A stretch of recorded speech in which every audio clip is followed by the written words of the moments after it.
High, good morning সবাইকে। তো চলো আজকে আমার ক্লিনিং ডের গল্পটা তোমাদের সাথে শেয়ার করি।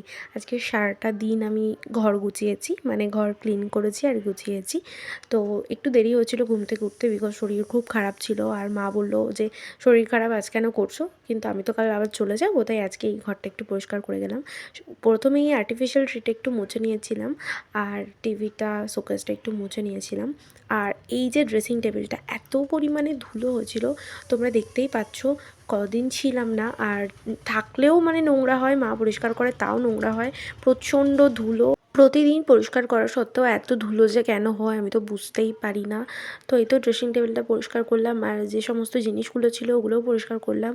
আর আমার তখনও পর্যন্ত খাটের বিছানাটা তোলা হয়নি, মশারি টশারি কিছুই খোলা হয়নি। ঘুম থেকে উঠতে যেহেতু দেরি হয়েছিল, তো একদম মানে অনেকটা দেরি করে, প্রায় 12টা থেকে আমি শুরু করেছিলাম।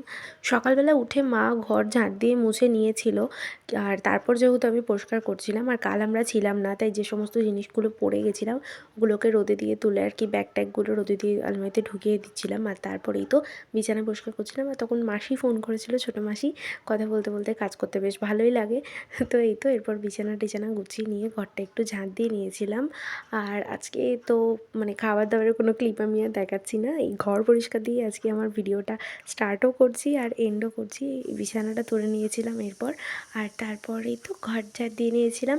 আর তোমরা অবশ্যই জানিও আমার ভিডিওগুলো তোমাদের কেমন লাগছে। তো আজকের মতো এইটুকুই, টাটা।